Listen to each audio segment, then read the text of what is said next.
우리는 조기 대선을 거치며 시민들은 이제는 달라져야 한다는 분명한 메시지를 던졌습니다. 변화는 중앙 정부만의 몫이 아닙니다. 지방 정부도 그 책임을 함께 나누어야 합니다. 그런 마음으로 주민의 삶을 중심에 두고 오늘의 시정 질의를 시작하겠습니다. 존경하는 시장님과 관계 공무원 여러분, 그리고 동료 의원 여러분, 안녕하십니까. 성곡동, 고강본동, 고강 1동을 지역구로 두고 있는 더불어민주당 최은경입니다. 부천시가 추진 중인 벌말로 122번지 현 부천 자원순환센터 부지를 자원순환센터 현대화 사업의 입지로 최종 선정하고 2025년 4월 입지선정위원회 고시를 통해 이를 공식화한 것에 대해 심각한 우려를 담아 이 자리에 섰습니다. 지금 우리가 논의하는 자원순환센터 현대화 사업, 그 한 줄 행정용어 뒤에는 실은 오랜 시간 쌓여온 지역의 상처와 도시가 마지막으로 걸고 있는 명예와 책임이 깃들어 있다는 사실을 여러분과 마주하고 싶습니다. 지금 이 도시는 76만 명의 현실에서 계속 줄어드는 인구, 정치적 위상 약화, 경제적 도전 앞에 마지막 반전의 실마리를 대장 신도시에 걸고 있습니다. 여기에는 단순한 신도시가 아니라 부천시가 가진 모든 잠재력과 희망, 그리고 미래가 응축되어 있습니다.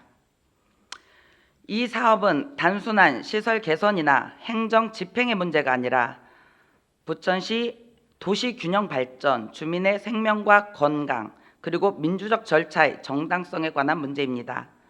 먼저 오정지역 주민들이 수십 년간 어떤 고통을 감내해 왔는지 우리 모두 직시해야 합니다. 오정은 사실상 수도권의 뒷마당 역할을 강요받아온 지역입니다. 이 불균형한 현실에 대한 진지한 성찰 없이 또다시 현대화라는 이름으로 같은 결정을 반복하는 것이 과연 옳은 일일까요? 시장님, 이런 복합적인 부정적 시너지, 실질적인 교통, 환경, 공항소음, 일상 피해 등, 그리고 도시 브랜드와 미래 가치 훼손, 이 모든 걸 감수하면서 도시는 성장한다고 말할 수 있는 사람은 정말 누구입니까? 2026년 1월 1일 대한민국의 모든 도시가 생활 폐기물을 직접 땅에 묻는 직매립 방식을 법적으로 금지당하게 됩니다. 지금까지 부천에서 하루 100톤 넘게 자체 처리하지 못한 쓰레기를 그냥 트럭에 실어 인천 수도권 매립지로 보내 그냥 묻어버리는 게 가능했었습니다. 하지만 2026년부터 이게 불법이 됩니다. 이 변화가 무엇을 의미하냐? 부천의 기존 소각장 용량으로는 이 법을 지킬 수 없다는 것, 곧 처리 못한 쓰레기가 시 안에서 쌓여갈 수밖에 없다는 것입니다. 이제까지 외부 매립지로 어떻게든 떠넘기던 부담이 이제는 모두 부천 시민의 몫이 됩니다. 사실 부천시가 이토록 급하게 또 비싼 예산을 들여 새 자원순환센터를 혼자서 추진하게 된 건 단지 법률의 변화 때문만은 아닙니다. 조금만 시간을 돌이켜보면 불과 몇 해 전만 해도 부천시는 서울, 인천과 함께 광역 자원순환센터, 즉 수도권이 함께 쓰는 초대형 폐기물 처리 시설을 공동으로 추진하고 있었습니다. 이렇게 되면 전체 사업비의 50%를 국비로 지원받을 수 있었고 입지 부담도 서울, 인천, 부천이 분담할 수 있었습니다. 하지만 계획이 공개되자 지역 주민들의 거센 반발, 왜 우리 동네에만 또 혐오시설이 들어오냐는 분노와 불신, 입지선정위원회의 오랜 갈등, 주민설명회와 공청회에서의 반복된 목소리들이 결국 사업 자체를 좌초시켰습니다. 특히 부천 내부에서는 이미 오정구가 수십 년간 기피시설을 감당해 왔는데 또다시 광역이란 이름으로 더 큰 부담을 지라는 논리에 동의할 수 없다는 지역감정과 피로가 노골적으로 드러났습니다. 결국 광역화 계획은 2024년 공식적으로 철회되었습니다.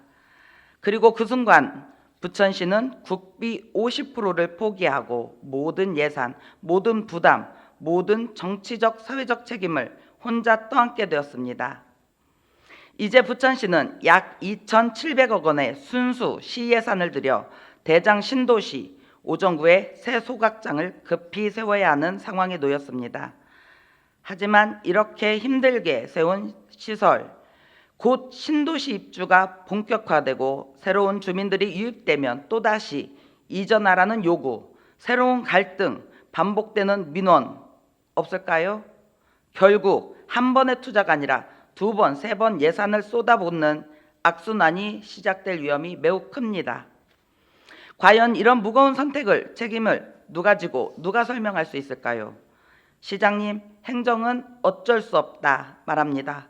법이 바뀌었고 타도시와의 협력이 무너졌고 기한이 촉박하기 때문이라고 이야기합니다. 하지만 시민들은 왜 결국 우리만, 왜 또 오정구만, 왜 미래의 예산까지 반복해서 써야 하냐고 묻고 있습니다.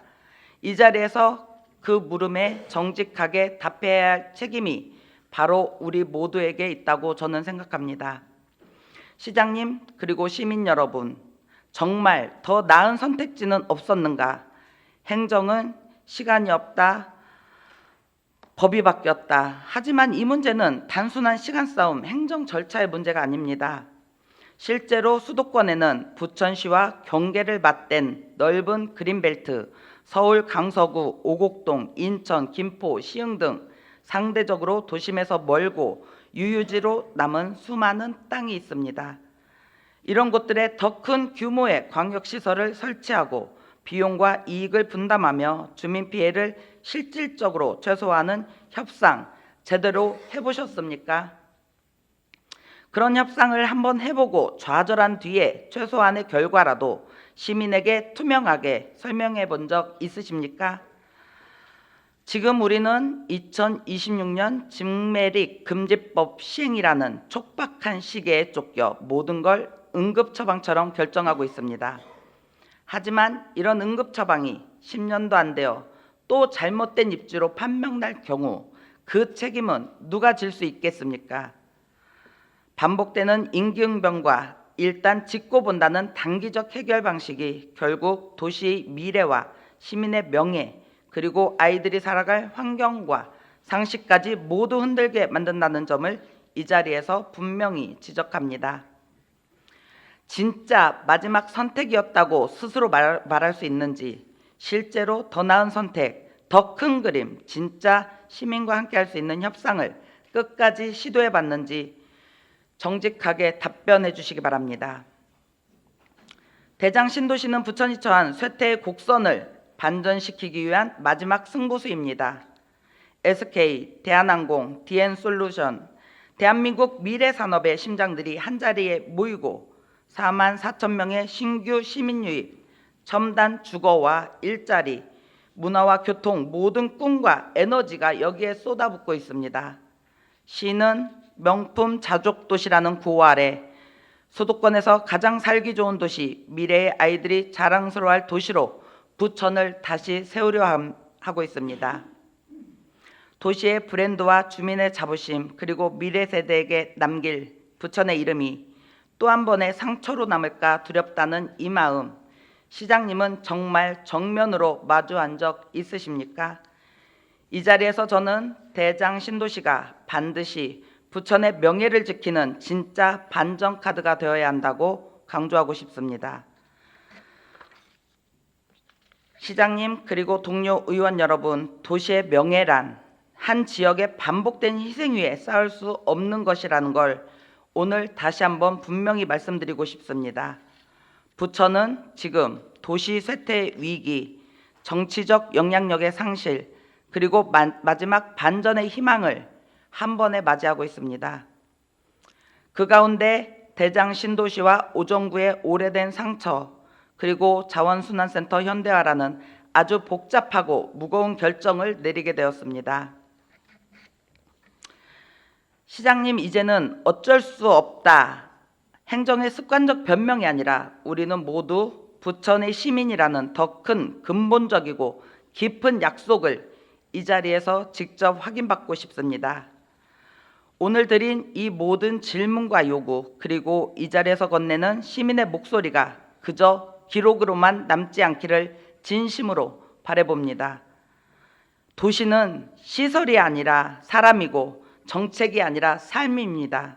이 도시의 명예와 미래, 그리고 모두의 어깨 위에 쌓아야 할 공정한 내일을 함께 만들 수 있는 진정한 용기와 결단을 기다립니다. 사랑하는 부천 시민 여러분, 도시의 품격은 눈에 보이는 건물의 높이에서 나오지 않습니다. 그 도시가 가장 약한 지역과 주민을 어떻게 대하느냐에서 비롯됩니다. 오정은 더 이상 희생의 땅이 아닙니다. 이제는 변화가 필요합니다. 저는 오늘 이 자리에서 단호히 말씀드립니다. 부천시 자원순환센터 현대화 사업, 지금 이대로는 안 됩니다. 더 늦기 전에, 더 깊은 상처가 나기 전에 다시 생각해야 합니다. 경청해 주셔서 감사합니다.